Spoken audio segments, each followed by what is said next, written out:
And again, this is Kendra with Truist TV, and I'm back with another video. And I just was going on and just letting y'all understand. I'm talking about, the diversities of our community and Pastor Jennings' teaching of prejudice, right?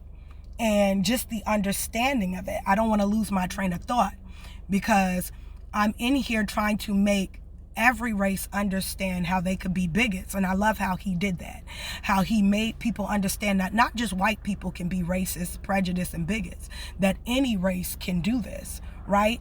And what I did was, because the topic was why they don't have black cops in white communities, right? So I was looking up a thumbnail, anyway, but I was trying to disclose on how it is very similar. A lot of what goes on in our society, I will say, hiring a white police officer in a black community is like a man who is not well versed in females. And people would say, how so? Well, an inexperienced white cop who is not well-rounded in other races, meaning that he did not live around them, he has limited communication, meaning he only went to school with them. They may have in and out of sports or something, extracurricular activities, been his friend, but he does not know them for real. He is not versed in their community and their culture. He does not know them. And in not knowing them, he will have, and he's just amongst his own people, he will have racial biases based off his lack of experience and based off what society, which is racist in America, tells him about black people or other races. So, and how is it similar to an inexperienced man? Well, an inexperienced man who has not culturally dated all races of women will tell you that there's a difference in women, right? He'll say, oh, an Asian woman is better than a black woman, or a black woman is better than a Hispanic woman, or a Hispanic woman's better than a white woman, or a white woman's better than this. He'll always have these kind of hierarchies when it comes to women. Well, a man who is well versed, right, is well experienced in women, who've dated every plethora, and the key word is dated, every plethora of women, he will know and he will say all women, whether good or bad, are the same. And so a white man who is experienced in every race, where he's had experience in every culture and every race, he will say, well, all races are the same, good or bad. No matter the hue of complexion, texture of hair, color of skin, you have good and bad in all races. That is a man who is well experienced with every race. He is well-rounded enough to make sound and reasonable judgment to be in any ethnic community, whether it be his own, whether it be Hispanic, Asian, white, black, brown, etc. Also, like in the video, and this is the video that I'm talking about, I want you guys to go watch and see. So sorry, it's showing my upload that I just uploaded. Not this, y'all. Sorry. Give me a little bit of minute. So it is this video right here, right? Where he is talking about the racism in America. And what I do like about this video with Pastor Jennings, I'm not using this for clout. I'm not even going to post this man's picture, but I wanted to discuss this. He discussed, y'all see me, a topic that was really near and dear to me. Hey, y'all. Yes, I'm in my car. But anyway, so in this, I wanted people to understand how I love how he delves in and talk about racism and prejudice and bigotry, and how it's not just a white man thing. It is, we as a so-called black people can also be racist. We can, well, not racist, but prejudice and bit of bigots, right?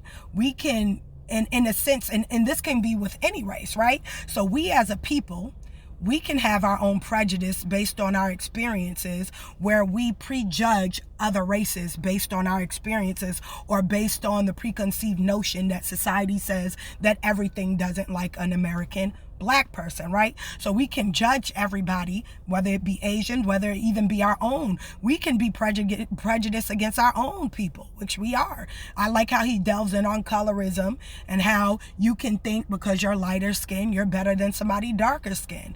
You can think because you're darker skin, you're better than somebody lighter skin.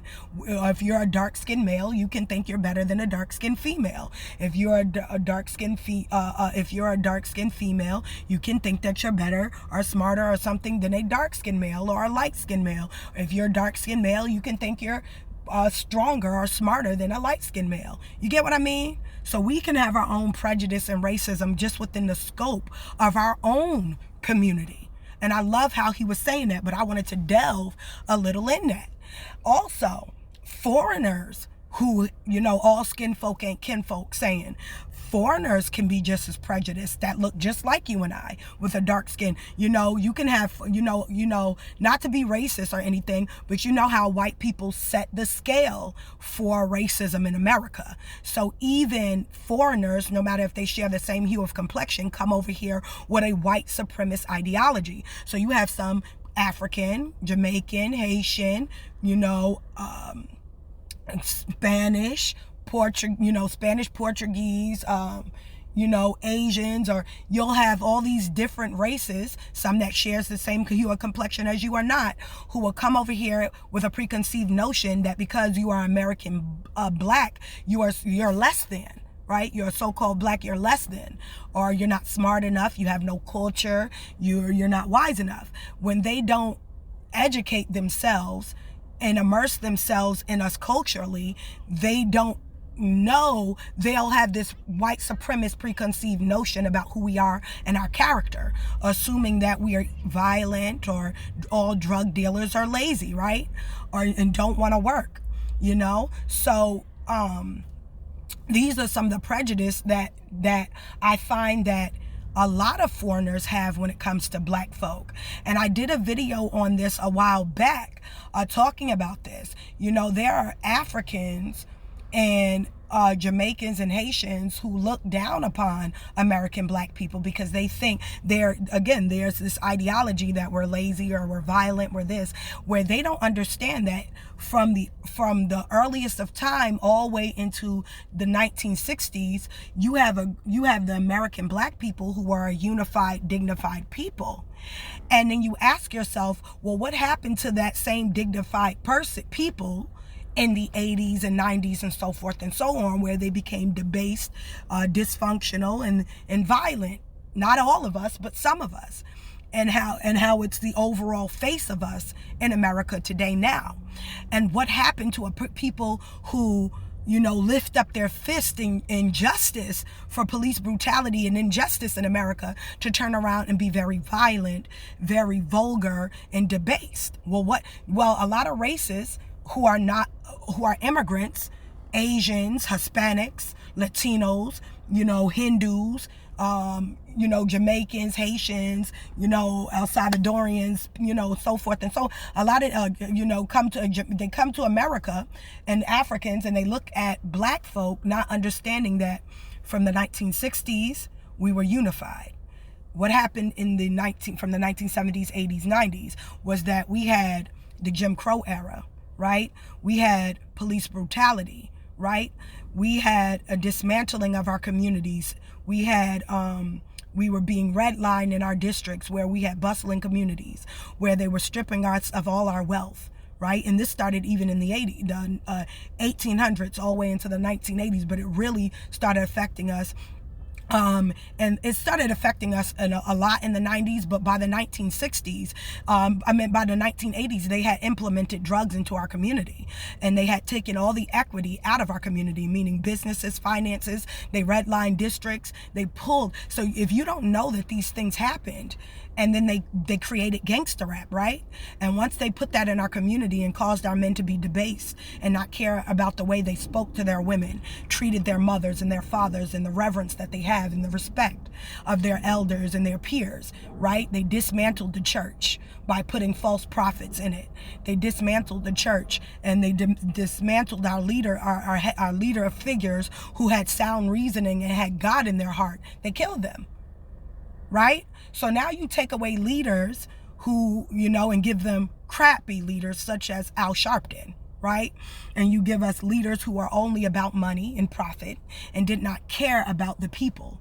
They cared about a buck. Once you place those people in our community and kill all the good ones, now you have created a situation of chaos. But if other races and other immigrants don't immerse themselves in what transpired and they just get that watered down American history, slavery, which is crap, and they just go straight from slavery into Jim Crow, and they tell you it's because you were a slave and not that because somebody wanted your identity and they stole it from you. They don't tell you that part, and they stole all your stuff, your identity, your money, your land, and they changed your name so that they could, they don't tell you these things.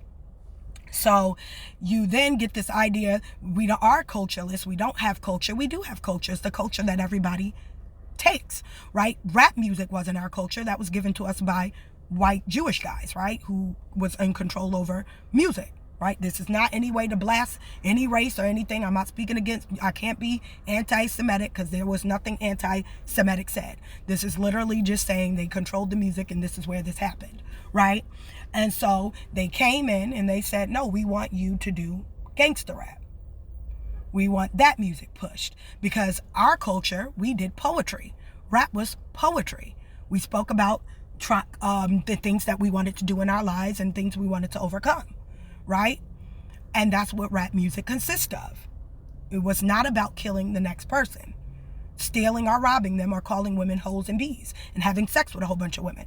You wanted a nice woman. You talked about that. You wanted a pretty woman who was smart and whatever your requirements was, but it wasn't to degrade or disrespect her. If those things happened in your community, you may have rapped about it once or twice, a couple of times, but it wasn't the overall talk about. Talk about where you were and where you wanted to be and how you were getting there, right? And so it was poetry. That was a part of our culture, poetry, right? Not gangster rap, all right? A part of our culture was jazz music, jazz music, hip hop, R&B, not this over sexualized and gangster rap. That wasn't ours. Just speaking of love, just speaking of having a good time, and again, where you wanted to be and where you were getting to and how you were getting there. So that was a part of our culture, the way we dressed, not the ghetto way, dynamite. That wasn't us. We didn't write those scripts. A white man did. Right? Or a black man did, but his influence from white society. All I know is that wasn't us, right? If we are talking about surviving through stressful times, yes, that was us. We did do that. We talked about overcoming and how we went there and how we overcame circumstance, or how we were in circumstances and we were overcoming it. But that was a part of our culture, to triumph over, right? Despite the circumstance, right? So that was the way we dressed, the way we spoke. We were a dignified people. We did not go walking around with our hair all wrapped up, and if we did, it was done in a classy manner, right? We didn't go around looking like whores. And forgive how I ain't going nowhere. That's why I'm dressed the way I'm dressed, just to do this video. But we didn't walk around like this once. We got dressed up. Our kids got dressed up.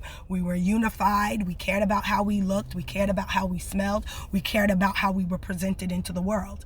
But something happened. So what I want to say to other races is you must take into consideration that gap that made us who we are today. So if you want to understand somebody so that you don't have preconceived notions, bigotry, and racism, that is to understand us not just from the eyes of white society and what they placed on YouTube and the videos that they make about us. It is to immerse yourself by educating yourself, by going around and actually going into our communities, by going into some of the churches. Nobody's perfect. And when you look to see how we are very much similar to you, it takes away that. And that's why I go back to what I was saying, how policing our communities is very much when you have a white police officer and he is well versed in every race and every culture, that is very much like a woman, like a man who has dated every race of woman, so he has an understanding. There's no bias. He has understanding that all women are alike. And it's it's kind of like that when you have other races who are very cultural and racially experienced, they realize that most races, whether good or bad, are very much alike. So now there's an understanding. Your mind is open or blown, you will, to realizing that men and women of every race, every nationality, every hair texture, every skin, they're very much all the same. We're all the same people. There's good and bad in all of us. No one is more predisposition or not predisposition to do evil. You get what I mean?